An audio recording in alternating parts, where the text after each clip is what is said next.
घिनौनी नज़रें बहुत अच्छी कहानी है, पूरी पढ़िए और ज़रूर बताइएगा कैसी लगी। विनीशा शाम को अपने पति के लिए जूस बना रही थी, तभी उसकी छोटी बहन पूनम का फ़ोन आया। विनीशा ने जल्दी से फ़ोन रिसीव किया और कहा, मैं अभी तुझे ही याद कर रही थी।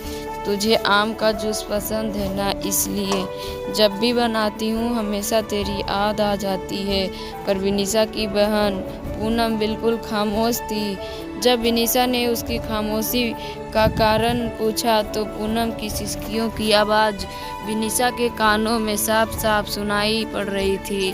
विनीशा बहुत घबरा गई और उसने पूनम से जोर देकर पूछा कि आखिर हुआ क्या है। तब पूनम ने डरते डरते बताया शुरू किया कि अभी मेरे मोबाइल पे किसी अनजान व्यक्ति का फ़ोन आया था और वह मुझे कह रहा था कि वह मुझे जानता है। उसके पास मेरी कुछ फ़ोटोज़ है और अगर मैंने उसकी बातें और शर्त नहीं मानी तो वह उन फ़ोटोज़ को इंटरनेट पर डाल देगा। तब विनीशा ने पूनम से कहा, पूनम ऐसे ही कोई गलत नंबर होगा, कोई सिरफिरा ऐसे ही तेरे मज़े ले रहा होगा, तू डर मत, कुछ नहीं होगा ऐसा वैसा। तब पूनम ने घबराते हुए कहा, दीदी मुझे इंसान से डर नहीं लग रहा, पर मुझे उसकी बातों से बहुत डर लग रहा है। यह कहानी पूनम रोने लगी।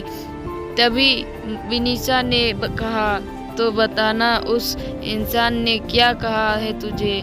तब पूनम बोली, उसने मुझे कहा कि अगर वह मेरी फ़ोटोज़ इंटरनेट पर नहीं डाले तो मुझे उसकी सारी मांगें पूरी करनी होगी। उसने कहा है कि आज रात वह मेरा घर पर आएगा। और इतना कहते ही पूनम जोर जोर से रोने लगी और रोते रोते बोली, दीदी मुझे उसकी बातें सुनकर घिन आ रही है। ऐसा लग रहा है जैसे उसने मेरे साथ कुछ गलत कर दिया हो। अगर अभी वह मेरे सामने आ जाए तो मैं उसका इसी वक्त जान से मार दूंगी। इतना कहकर पूनम चीखने लगी। तभी विनीशा ने पूनम से कहा, अरे पूनम तू संभाल अपने आप को और मुझे उस घिनौने इंसान के नंबर भेज, मैं उसे अभी मजा चखाती हूँ। यह कहकर विनीशा ने फ़ोन काट दिया। पूनम ने उस बदमाश के नंबर और उनके बीच हुई बात की रिकॉर्डिंग विनीशा को भेजी। तब जब विनीशा ने वह रिकॉर्डिंग अपने पति को सुनाई तो दोनों के होश उड़ गए। विनीशा और पूनम दो बहनें हैं। उनकी मम्मी का अभी 3 साल पहले ही देहांत हो चुका है और विनीशा की शादी अभी 1 साल पहले ही हुई थी। घर में बस अब उसके पापा और पूनम ही रहते हैं। अब मोबाइल पर ऐसी धमकी भरी अश्लील बातें कोई भी बेटी अपने पिता को आसानी से नहीं बता सकती। इसलिए पूनम ने सारी बातें अपनी दीदी विनीशा को बताई। अगले दिन ही विनीशा और उसके पति पुलिस स्टेशन पर जाकर उस इंसान के खिलाफ पुलिस कंप्लेन करवा आए। बाद में जब पुलिस ने छानबीन की तो पता लगा हुआ लड़का पूनम के मोहल्ले का ही निकला, जो मानसिक गंदगी से पीड़ित था। उसकी सोच और उसके विचार हर एक लड़की के प्रति घिनौनी नज़र रखते थे। उसे पता था कि पूनम की मम्मी का देहांत हो चुका है और वह दिन भर घर में अकेले रहती है और वे इसका फ़ायदा उठा सकता है। और वह लड़का अपनी बुरी नज़रों और घटिया बातों से पूनम की आत्मा के साथ खिलवाड़ कर रहा था। पर बाद में जब उसे पुलिस ने पकड़ लिया तो उसे जेल की सलाखों के पीछे जाना पड़ा।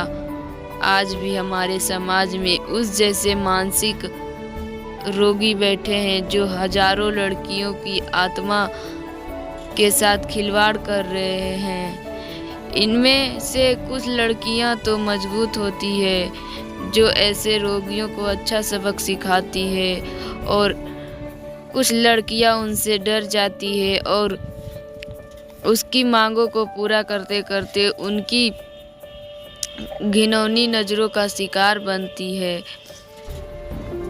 पर आज समय आ गया है कि ऐसे मानसिक रोगियों को हम लड़कियां ही सबक सिखा सकती है।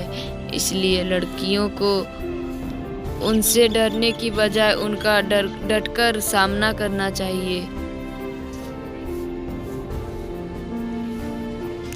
अगर आपको हमारी हिंदी कहानी पसंद आए तो लाइक करें, कमेंट करें, शेयर करें एंड सब्सक्राइब करें। धन्यवाद।